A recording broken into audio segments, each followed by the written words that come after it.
Olá pessoal, aula número 2 do nosso projeto TSE Unificado. Eu vou fazer com vocês um recapitulando da primeira aula para que vocês consigam aí se lembrar de tudo que a gente já estudou. A gente vai responder questão hoje e eu vou avançar um pouquinho mais para falar sobre justiça eleitoral. Organização da justiça eleitoral é uma questão muito quente na sua prova, então presta muita atenção no que eu vou falar hoje. Quem perdeu a aula de ontem ainda dá tempo de assistir. Corre no meu perfil, tá lá gravado, depois eu vou tirar do ar, então aproveita. Vamos lá. Prof, quais são os tópicos mais cobrados da matéria de direito eleitoral mesmo? Fala pra mim. Pessoal que está estudando para o concurso do TSE. Direitos políticos, partidos políticos, justiça eleitoral, alistamento eleitoral e propaganda política. São esses os 5 temas aí que com certeza vão aparecer na sua prova e eu ainda diria mais um, crimes eleitorais. Então as questões vão tratar sobre esses temas. E a gente vai falar agora sobre direitos políticos de uma forma bem completinha para que você consiga acertar qualquer questão sobre esse tema. Eu vou responder questão hoje, então fica até o final dessa live, não vai ficar gravada. Então aproveita esse conteúdo. Vamos lá, o que a gente falou ontem? Eu vou falar super rápido. Recapitulando, toda vez que a gente escuta novamente aquela matéria, fala novamente sobre a matéria, a gente memoriza muito mais. Qual que é o conceito de direito eleitoral, professora? Esse conceito está aqui em verde porque ele responde a 100 questões de prova. Direito eleitoral é aquela área do direito que vai regulamentar o processo eleitoral. Essa área do direito está dentro daquele grande ramo do direito público. Por quê? Direito público é aquele grande ramo que trata sobre todas as relações jurídicas travadas pelo Estado. Quando eu falo de direito eleitoral, eu falo do processo eleitoral para quê? Para escolher, para eleger quem é que vai governar o povo, quem vai estar no topo da hierarquia da máquina estatal. Então tá bom. Conceito, conjunto então de regras, princípios e normas que tratam sobre o processo eleitoral para conferir esse processo legitimidade. Esse é o conceito. Professora, quando a gente fala sobre eleições, direito eleitoral, a gente tem que lembrar que esse processo eleitoral decorre do fato de que, no Brasil, todo o poder que o Estado tem advém do povo. O povo exerce esse poder diretamente e indiretamente através dos seus representantes eleitos. Então, todo o poder que o Estado tem vem do povo. Qual que é o regime que o Estado adota? O regime adotado aqui no Brasil, o regime de governo, né, gente? É o regime democrático. Todos nós participamos da formação da vontade política do país. Todos nós participamos da direção do Estado, da direção da nossa nação. A gente adota no Brasil um sistema de democracia semidireta ou mista, que reúne aí alguns instrumentos de democracia direta, nos quais o povo decide diretamente, e alguns instrumentos de democracia indireta. Como assim?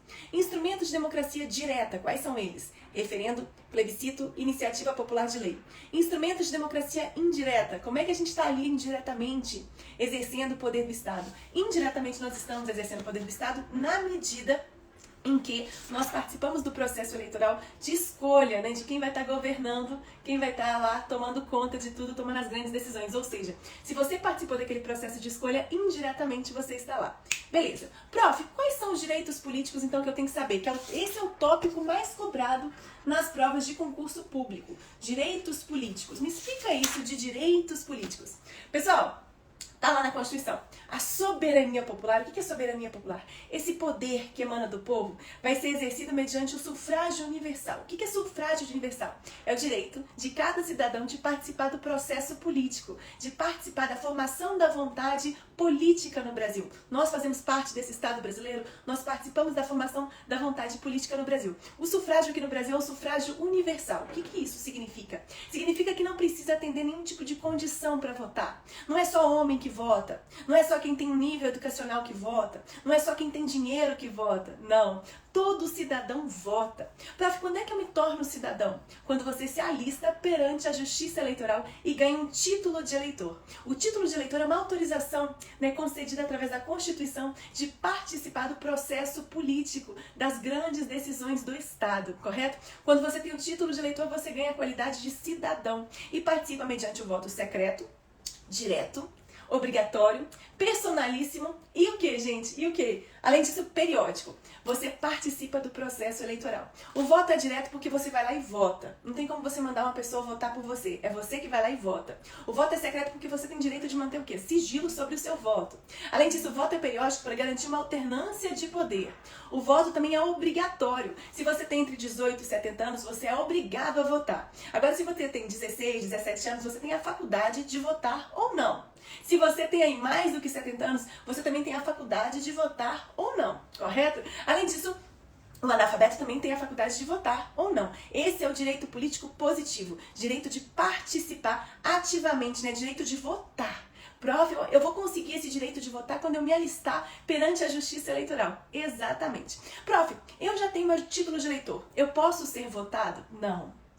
A capacidade eleitoral passiva, capacidade de ser votada, existem alguns outros requisitos para você ser votado. Calma que eu vou falar com vocês um pouquinho sobre isso. Beleza, entendido isso? Eu participo do processo de formação da vontade do Estado através do meu voto. Quando eu voto, indiretamente eu vou estar exercendo o poder do povo, porque eu escolhi aquela pessoa para me representar. Então, indiretamente eu estou ali, exercendo o poder do Estado. Beleza? Ok, entendi essa lógica. Mas quais são os instrumentos de democracia direta?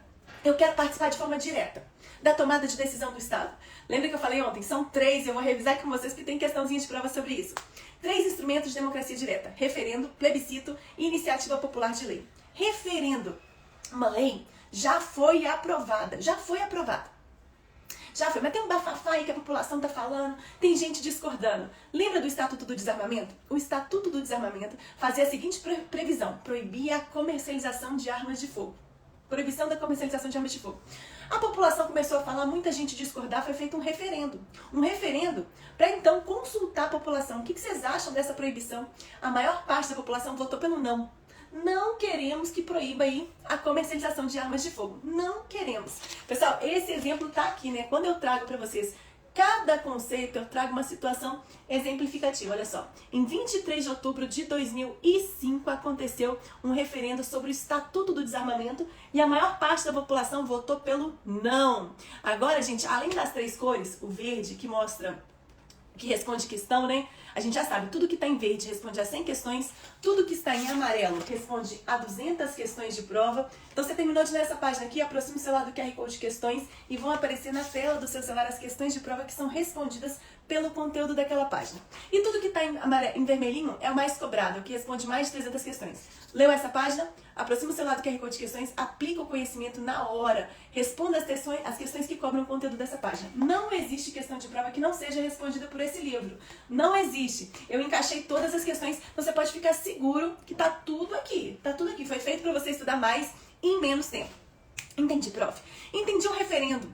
A maior parte da população votou pelo não. Não queremos a proibição da comercialização de armas de fogo. E aí, o que o Estado fez? O Estado obedeceu. Obedeceu quem? A população. Por quê? Porque todo o poder emana do povo. Ah, prof, entendi. Então, a partir desse momento que você está falando aí, após esse referendo, aquela proibição foi revogada? Exatamente. Vocês estão entendendo? Referendo é uma consulta popular realizada após a edição de um ato administrativo ou legislativo, para fins de ratificar, confirmar aquele ato ou para corrigir aquele ato, tá bom? Essa é a lógica. Além disso, plebiscito. Plebiscito, ao contrário do referendo, é uma consulta realizada antes, previamente, antes do ato, antes daquele ato legislativo ou administrativo, é feito um plebiscito. Olha o exemplo aqui para vocês, eu sempre falo desse exemplo porque ele é bem facinho de lembrar. Em 2011 foi realizado um plebiscito no estado do Pará. A população foi consultada sobre a divisão do estado do Pará em 3 outros estados: Pará, Carajós e Tapajós. E aí, prof? E aí que a maioria da população votou o quê? Contra a criação dos 2 novos estados. Se a população votou contra, o Estado tem que obedecer.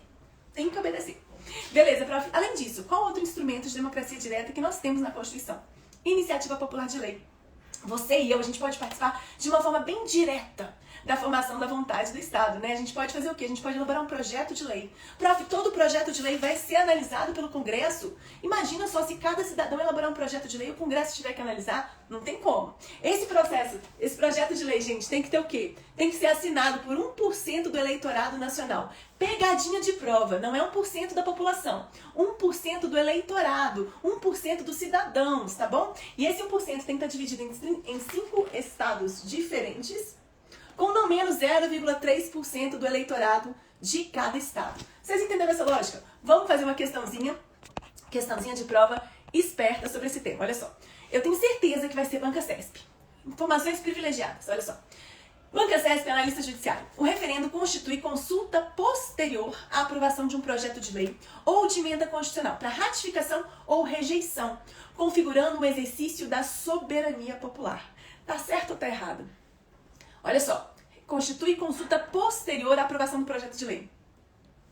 Pessoal, tá certinho, é exatamente o que a gente estudou. Olha só, certinho. O referendo, gente, é um instrumento um instrumento da democracia direta, a qual é realizada uma consulta popular após a edição de um ato administrativo ou legislativo. Aqui o plebiscito é realizado antes. Lembra do macete? Eu coloco aqui pra vocês, olha. O plebiscito... Oh, meu Deus, é tão difícil mostrar as coisas na live assim. O plebiscito, gente, macete. O plebiscito é um pré-bicito. Olha o pregante. Antes, é um pré-bicito. Antes daquele ato. Uma consulta anterior à edição do ato. Então, questãozinha aí fácil. Vamos ver uma segunda questão. Vai ser um pouquinho mais difícil. O plebiscito, olha a confusãozinha que cria pra gente, olha. O plebiscito constitui consulta popular prévia sobre matéria política ou institucional após a sua formulação legislativa, configurando instrumento de exercício da soberania popular. Certo ou errado? Eu vou deixar aí se vocês responderem. O plebiscito constitui consulta popular prévia sobre matéria política ou institucional após sua formulação legislativa. E aí? Tá certo ou tá errado? Olha o joguinho de palavras que a questão gera pra gente. O plebiscito, eu quero ouvir vocês. Fala aí, tá certo ou tá errado? O que vocês acham? Certo ou errado?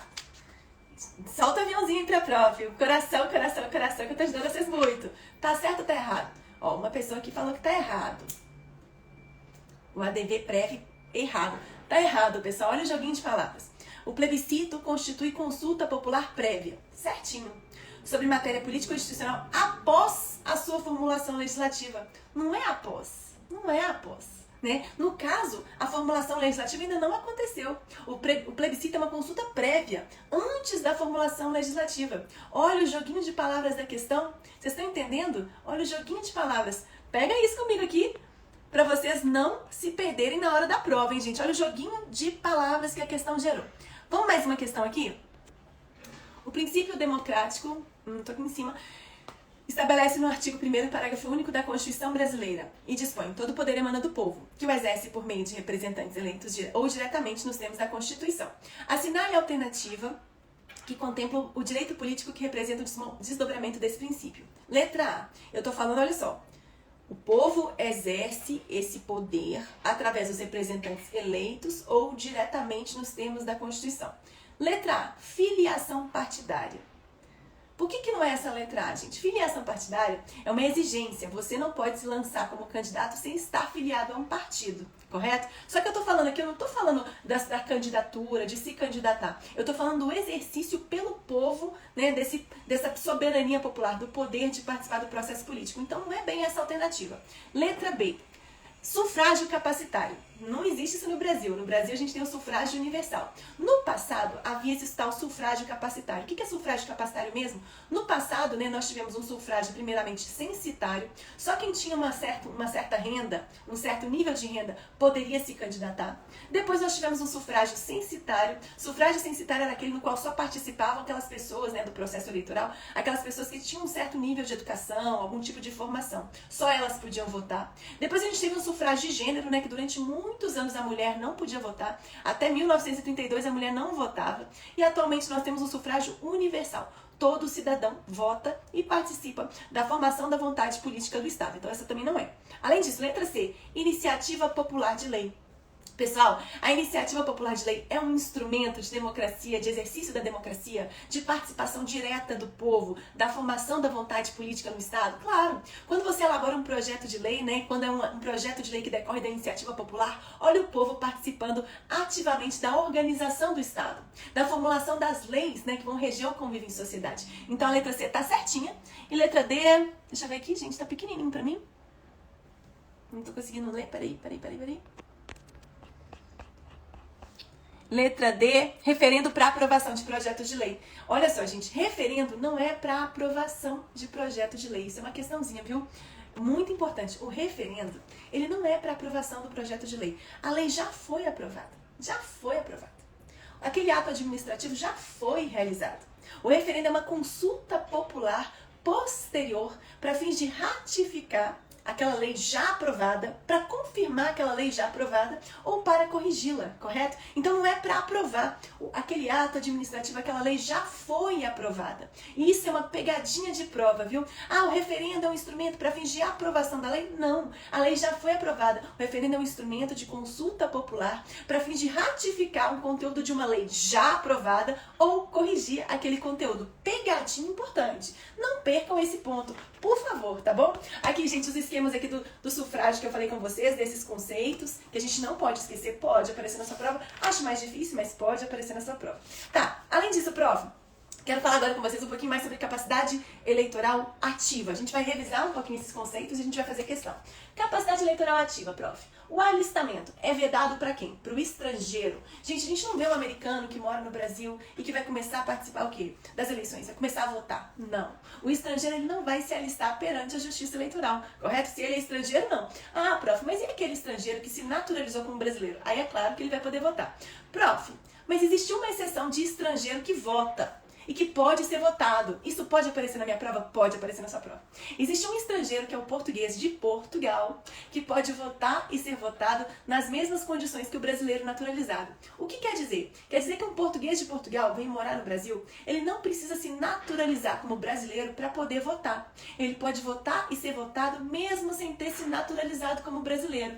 Isso é importante. Prof, ele pode também se candidatar? Claro que pode. Pode se candidatar nas mesmas condições que o brasileiro naturalizado. Pode sim. Exceto, né, não pode se candidatar para aqueles cargos que são exclusivos de brasileiro. Tá funcionando aí, pessoal?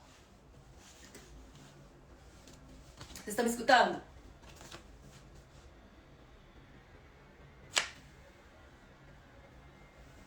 Estão me escutando? Estão me escutando? Tá funcionando? Tá, não. Sim, estão me escutando? Ah, então tá bom. Porque quando alguém me liga, é impressionante. Gente, eu entrei em live que o pessoal me liga. Por isso que a gente tem que continuar, sabia? Tem tanta interferência, gente, no mundo. Por isso que a gente tem que continuar. Mesmo quando alguém atrapalha, a gente tem que continuar em frente, sabe? Continuar em frente. Tá bom, prof. Além disso, é vedado o alistamento para os conscritos, aqueles que estão cumprindo o serviço militar obrigatório. Calma que a gente vai falar sobre esse tema aqui. Tem até questão sobre esse tema, que tem algumas exceções. Além disso, o voto vai ser obrigatório para quem? O alistamento e o voto vai ser obrigatório para quem tem entre 18 e 70 anos e facultativo para quem tem entre 16 e 17 anos, para quem tem mais do que 70 anos e para quem é analfabeto, tá bom? Essas são as condições, né, para capacidade eleitoral ativa. Essa capacidade de quê, gente? De votar, correto? Quem é que vai votar? Quem é que vai participar desse processo eleitoral? Lembra dessa condição do português, né, que é o estrangeiro, um estrangeiro que é um português equiparado. Vamos fazer uma questãozinha aqui sobre esse português. Eu separei para vocês. Questãozinha fácil, mais uma questãozinha aqui, depois a gente faz a do português. Técnico Judiciário, TRE, do Piauí. Assinale a alternativa incorreta. Letra A, olha só. O direito eleitoral é ramo do direito privado? Pessoal, direito eleitoral é ramo do direito privado? Não é. Essa já é incorreta. O direito eleitoral, vocês têm que lembrar o seguinte quando a gente estuda, né? Quando a gente fala sobre divisão de áreas, né, do direito dentre esses dois ramos, a gente tem que entender que tudo que envolve a atuação do Estado é regulamentado pelo direito público, por esse grande ramo do direito público. Se eu estou falando do direito eleitoral, eu estou falando daquelas regras que vão regulamentar todo o processo de escolha de quem vai ser o quê? Quem vai governar, quem vai estar no topo lá do Estado. Então, o direito eleitoral é um ramo do direito público. Então, tá errado. Falar que direito eleitoral é ramo do direito privado, tá errado, tá errado. Mas vamos fazer uma questãozinha do português equiparado. Vou achar aqui pra vocês. Manuel, prefeito de uma cidade. Não é esse, peraí. Calma que eu vou pegar outro. Escolher outro antigo. Peraí, gente. Tenho paciência com a prof. Tenho paciência pra prof. Desde que haja reciprocidade com a lei brasileira, pessoas originárias de países de língua portuguesa, até aqui atrás, com residência permanente, independentemente de naturalização, poderão votar, salvo e ser votado, salvo ocupar cargo privativo de brasileiro nato. Olha como é que tá a questão. Eu sei que tá difícil de ler aqui, eu vou fazer esse slide de um jeito diferente amanhã. Mas olha só, como é que a banca te confunde? Olha só, CESP, promotor de justiça. Desde que haja reciprocidade, né? A lei brasileira garante que pessoas originárias de países de língua portuguesa com residência permanente aqui no Brasil, independentemente de naturalização, possam votar e ser votado, né? Galera, olha como é que a banca faz, olha que difícil. Não são todas as pessoas que falam português ou que são originárias de países, né, cuja língua é o português, que poderão votar e serem votados, né? Eles não vão poder. Somente o português de Portugal. Olha como é que a banca te confunde. Quando eu falo do estrangeiro, o estrangeiro é inalistável. Então você lembra lá do americano, que namora sua amiga, do alemão, que namora aquela sua outra amiga. Estrangeiro adora brasileira. Quem não gosta de brasileiro, né, gente? Pelo amor de Deus. Então, você lembra desses? Esses vão vir morar aqui porque apaixonou, vai vir morar aqui, e eles não vão votar. Não vão votar salvo se eles se naturalizarem. Aí é diferente. Agora, o estrangeiro que é português de Portugal, que mora no Brasil, ele vai poder votar e ser votado e manter a qualidade de estrangeiro. Ele não precisa se naturalizar para votar e ser votado, mas é só o português de Portugal. Não quer dizer que aquela outra pessoa ali que veio da Angola, de um país de língua portuguesa e mora no Brasil, vai poder votar e ser votado. Somente o português de Portugal. Então não posso falar que as pessoas que vieram, originárias de países cuja língua oficial é português, podem votar e serem votadas, né? Podem morar aqui no Brasil e ter os mesmos direitos do brasileiro naturalizado. Isso não acontece. Somente para o português de Portugal. Olha a pegadinha da prova. Fala pra mim, todo mundo entendeu isso? Fala, entendi, prof. Me responde aí que isso é importante. Vocês entenderam isso? Tem que ficar claro para vocês. Isso tem que ficar claro. Somente o português de Portugal, que mora no Brasil, vai poder votar e ser votado, mantendo a qualidade de estrangeiro, sem precisar se naturalizar. Prof, mas eu conheço um amigo meu, casou com uma brasileira, ele é lá da Suíça, vem pra cá. Aí ele pode se naturalizar e aí participar do processo político. Tá bom? Entendeu? Agora, quando eu falo que o português equiparado pode votar e ser votado, ele vai poder ser votado, ele pode se candidatar? Sim. Né, nas mesmas condições que o brasileiro naturalizado. Ele não pode ser votado para ocupar cargos que são exclusivos de brasileiro nato. Né? Ele não pode se candidatar para o cargo de presidente da República, que é exclusivo para brasileiro nato. A gente não pode um dia ter um presidente da República que é português de Portugal. Não pode, tá bom? Beleza. Falando nisso, vamos falar um pouquinho sobre capacidade eleitoral passiva. Prof, eu tendo meu título de eleitor, eu tenho capacidade eleitoral ativa, de votar, de participar do processo eleitoral. Como é que eu vou adquirir a capacidade eleitoral passiva? Porque eu quero me candidatar. Eu quero mudar esse país. Gente, capacidade eleitoral passiva, você precisa atender alguns requisitos. Primeiro, tá em dia com a justiça eleitoral, seu alistamento tá tudo ok, tá votando, tá tudo certinho. Além disso, circunscrição, né? Domicílio na circunscrição que você vai estar o quê? Se você... Domicílio eleitoral na circunscrição da área na qual você está ali pleiteando aquele cargo. Se você quer ser governador do estado de Minas, você tem que ter um domicílio eleitoral, o quê? No estado de Minas Gerais, beleza? Ok. Domicílio, então, na circunscrição eleitoral. Nacionalidade brasileira, a gente tem cargo que é exclusivo de brasileiro nato, tá bom? Já vou falar isso pra vocês. Pleno exercício dos direitos políticos, alistamento eleitoral e filiação partidária. Prof, eu não posso me candidatar sem me filiar, porque eu acho partido uma bagunça. Eu acho aquilo ali uma palhaçada. Não pode, sabe? Porque o partido político também faz parte desse regime democrático. O partido político nada mais é do que uma pessoa jurídica que reúne pessoas que têm uma ideologia, né? É uma forma da gente unir, formar grupos diferentes, que pensam de forma diferente. Por isso que a gente fala do pluripartidarismo aqui no Brasil. Então, não pode. Para se candidatar, tem que estar filiado a um partido político. Prof, eu posso criar um partido político? Pode. Você pode criar um partido político, sabia? Você tem que se unir junto a 101 pessoas, fundadores. Você pode criar um partido político, você pode registrar o estatuto. Você tem 2 anos para comprovar o apoio de um certo percentual aí que a gente vai falar daqui a pouquinho. Mas você pode criar um partido político. E o seu partido político, uma vez criado, também vai poder fazer uso do fundo partidário, receber recurso do fundo partidário. A gente está chegando nessa parte aí. Beleza, prof. Além disso, desses requisitos, existe um outro requisito que é a idade mínima. Requisito da idade mínima. Como assim? Pode se candidatar para o cargo de vereador quem já tem o quê? 18 anos. Pro cargo aí, gente, de deputado estadual, deputado federal, 21 anos. Pro cargo de governador, 30 anos. Pro cargo de presidente, 35 anos. Tem que ter uma certa maturidade para exercer alguns cargos, não é verdade? Tem que ter uma certa maturidade.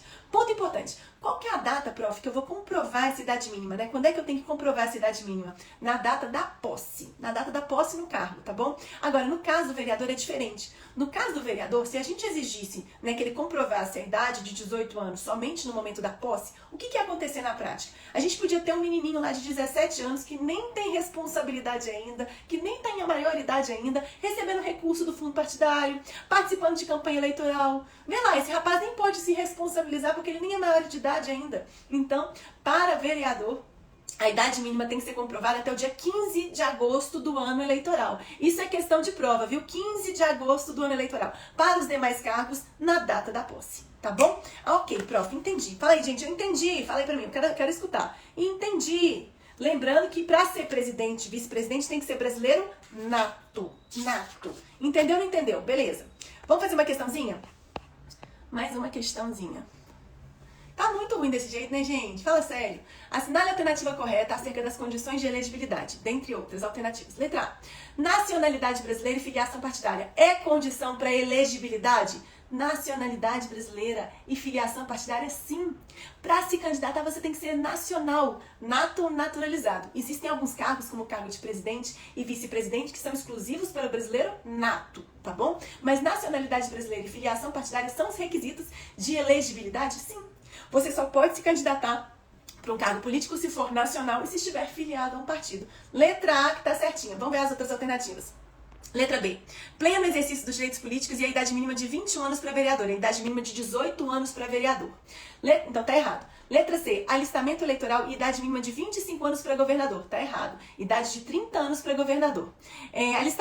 A última alternativa, alistamento eleitoral e idade mínima de 30 anos para presidente. Não tá certo. É 35 anos para presidente. Essas idades, elas vão cair muito, mas quanto mais vocês resolverem questões, mais você vai conseguir lembrar. Mais você vai conseguir memorizar. É fazendo mesmo, gente, que vocês vão lembrar. Beleza? Continuando, então. Quero falar com vocês agora, revisando de novo o que a gente falou de ontem, mas fazendo questão. Fontes do direito eleitoral. Fonte, gente, é igual fonte de água. De onde vêm as regras do direito eleitoral?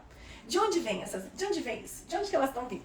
Pessoal, a gente tem fontes formais, materiais e informais. Fontes formais. A palavra formal, quando você estuda o direito, você vê muito formal essa palavra. Formal vem de formalidade da lei. Quais que são as fontes na lei? De onde vêm essas regras do direito eleitoral?